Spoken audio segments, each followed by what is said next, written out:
آج دنیا کے اندر کوئی کسی کو دوست بناتا ہے اس کے حسن کو دیکھ کے دوست بناتا ہے، کوئی کسی کے ساتھ دوستی کرتا ہے اس کے مال کو دیکھ کے دوستی کرتا ہے، کوئی کسی کے ساتھ دوستی کرتا ہے اس کے منصب اور اقتدار کو دیکھ کے دوستی کرتا ہے۔ لیکن اللہ کی قسم اٹھا کر کہتا ہوں قیامت کے دن یہ دوستیاں کسی کام کی نہیں آئیں گی، صرف ایک ہی دوستی انسان کے کام آئے گی۔ بلکہ میں نہیں کہتا، رب کا قرآن ہے، اللہ فرماتے ہیں الاخلاء یومئذ بعضهم لبعض عدو، قیامت کا دن ہوگا یہ ساری دوستیاں انسان کی دشمنی میں بدل جائیں گی، الا المتقین، مگر جو متقین لوگوں کے ساتھ دوستی ہوگی، جو اچھے لوگوں کے ساتھ گزرا ہوا وقت ہوگا، جو نیک دوست ہوں گے، قیامت والے دن انسان کے یہ کام آئیں گے۔ بلکہ نبی پاک علیہ السلام نے فرمایا اپنے ہر امتی کو، اللہ کے نبی علیہ السلام نے فرمایا کہ الرجل علی دین خلیلہ، کہ انسان اپنے دوست کے دین پہ ہوتا ہے، اس کو دیکھنا چاہیے اس کا دوست کہتا ہے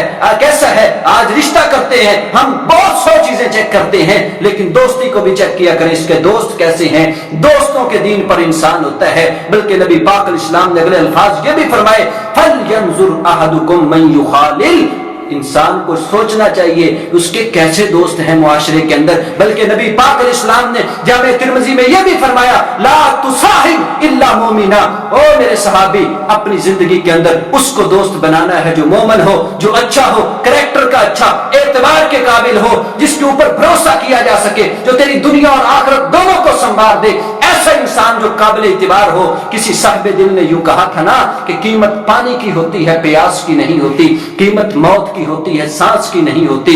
یار دوست تو بہت ہے دنیا میں، قیمت دوستی کی نہیں اعتبار کی ہوتی ہے۔ ہاں میں یہی کہنا چاہتا ہوں۔ اور غالب نے کہا تھا تم تو تکلف کو بھی اخلاص سمجھتے ہو غالب، دوست ہوتا نہیں ہر ہاتھ ملانے والا۔ آج ہم جس سے بھی ہاتھ ملاتے ہیں ہم اس کو اپنا دوست بنا لیتے ہیں۔ اگر سفر پہ ہیں کسی کے ساتھ دو باتیں ہوئی، ہم نے اس کو دل جان سے دوست مان لیا، نہ اس کے عقیدے کو دیکھا، نہ اس کے نظریے کو پڑھا، نہ اس کی دنیا زاداری زندگی کو دیکھا، بس اپنے فائدے کے لیے دوستی بنائی۔ کمزور لوگوں کی یہ نشانی ہوتی ہے کہ کوئی کسی کے مال اور منصب کو دیکھ کر اس کے ساتھ دوستی بناتا ہے، لیکن جو اچھے لوگ ہوتے ہیں، جو صاحب فراست ہوتے ہیں، جو آخرت کی فکر کرنے والا ہوتا ہے، اللہ کی قسم وہ دین کو دیکھ کے دوست بناتا ہے۔ نبی پاک صلی اللہ علیہ وآلہ وسلم نے اب اپنے صحابی کو آگے یہ بھی تلقین کی تھی کہ وَلَا يَأْكُلْ طَعَامَكَ إِلَّا تَقِيٌّ، جامع ترمذی کی حدیث، کہ تیرے وہ دسترخوان بڑا خوش قسمت دسترخوان ہے، وہ بڑا خوبصورت دسترخوان ہے جس دسترخوان سے آ کے نیک لوگ کھانا کھائیں۔ آج تیرے دوست دیکھ سیاسی پارٹیوں کی وجہ سے تو نے کس کس کو دوست بنایا ہے، اور یار ذرا غور کر تیری دوستی کا تیرے بچوں کے اوپر بڑا اثر ہوتا ہے۔ بچہ دیکھتا ہے میرے باپ کے دوست کیسے ہیں، بچہ اپنے گھر کے اندر نوٹ کرتا ہے کہ میرے دسترخوان کے اوپر میرے باپ کے پاس آ کے کون کون کھاتا ہے۔ تیرا بیٹا جب یہ دیکھے گا کہ میرے باپ کے دوست وہ کلبوں کے یار ہیں، میرے باپ کے دوست کرکٹ کے گراؤنڈوں کے یار ہیں، میرے باپ کے دوست ایسے ہیں جو سیاسی پارٹیوں کو پوجنے والے ہیں، تو آپ کا دوست باپ، آپ کا بیٹا بھی ایسے ہی دوستوں کو تلاش کرے گا۔ لیکن جب آپ کا باپ دوست بیٹا دیکھے گا کہ میرے باپ کا دوست ایسا ہے جو دیندار ہے، وہ اس کو پتا ہوگا کہ یہ میرے باپ کا دوست ہے، دین والا ہے، قاری ہے، عالم ہے، اس کو ہر چیز دین کی محبت اس کے دل میں جائے گی، اور اس کے دل کے اندر یہ ساری دینداری چلی جائے گی، پھر نیک لوگوں کو ڈھونڈنے کی وہ کوشش کرے گا۔ میرے محبوب صلی اللہ علیہ وآلہ وسلم نے فرمایا تھا کہ ایک انسان نے 100 قتل کیا، کیوں کیا؟ وہ برے علاقے میں رہتا تھا، برے دوستوں میں رہتا تھا، برے محلے میں رہتا تھا، تو ایک نیک بندے کے پاس گیا اور اس سے پوچھنے لگا کیا میری توبہ ہو سکتی ہے؟ اس نے ایک شرط بتائی، آپ کی توبہ کی ایک شرط ہے، اگر تو اس گندے لوگوں کو چھوڑ دے، اس علاقے کو چھوڑ دے، ان لوگوں کو چھوڑ کے نیک لوگوں کی طرف ہجرت کر لے، اللہ تیری توبہ کو قبول کر لے گا۔ کیوں؟ اس عالم کو، اس نیک بندے کو پتا تھا کہ گناہگاروں کے اندر رہ کے یہ 10 دفعہ بھی توبہ کرے گا یہ پھر ویسا بن جائے گا۔ آج میری اور آپ کی زندگی کا روٹین بھی یہ ہے، اور ہم گلا کرتے ہیں قاری صاحب جی توبہ تو بڑی کرتا ہوں، نماز کی کوشش تو بڑی کرتا ہوں، یار تو نے بے نمازوں کو دوست بنایا ہے، تو کیسے نمازی بنے گا؟ تو نے شرابیوں کو دوست بنایا ہے، تو شرابی بنے گا، تو نے زانیوں کو اگر دوست بنایا ہے تو زانی بنے گا۔ یہ دیکھو اس نے 100 قتل کیا ہے، اس کا قصور کیا تھا؟ اس کے دوست گندے تھے، یہ علاقے ایسے میں رہتا تھا جو گنڈوں کا علاقہ تھا، قتل و غری والا علاقہ تھا۔ یہ 100 قتل کر بیٹھا لیکن اب نیک لوگوں کی طرف ہجرت کر کے جانے لگا ہے. اللہ نے اس کو ثمر اور پھل کیسا دیا ہے. اللہ اکبر. راستے میں اس کی موت ہو جاتی ہے اور اس کے پاس دونوں فرشتے آتے ہیں. جہنم کے اوپر جن فرشتوں کی اللہ نے ڈیوٹی لگائی ہے وہ بھی آ جاتے ہیں اور وہ فرشتے بھی آتے ہیں جن کی اللہ نے جنت کے اوپر ڈیوٹی لگا دی ہے. وہ کہتے ہیں ہم نے لے کے جانا ہے, وہ کہتے ہیں ہم نے لے کے جانا ہے. اللہ رب العزت نے ان کا فیصلہ یہ کیا کہ اس کی زمین کو ماپا جائے گندے لوگوں کا جو پیچھے راستہ چھوڑ کے آیا ہے. اگر یہ کم ہے اس کو جہنم کے اندر ڈال دیا جائے, اگر نیک لوگوں کا راستہ زیادہ ہے کم ہے اس کو جنت کے اندر ڈال دیا جائے. لیکن رب کتنا پیار کرتا ہے اس شخص سے جو برے دوستوں کو چھوڑ کر نیک لوگوں کی طرف آتا ہے, جو گندے لوگوں کو چھوڑ کر اچھے لوگوں کو اپنا دوست بناتا ہے. انہوں نے زمین ماپی, زمین کا راستہ اچھے لوگوں کی طرف کم تھا لیکن رب کی رحمت بہت زیادہ ہے. اللہ نے زمین کو سکڑنے کا حکم دے دیا, زمین سکڑ گئی. فرشتوں نے زمین کو ماپا, ایک بلشت کا فاصلہ بچا جو زیادہ اس نے طے کر لیا تھا.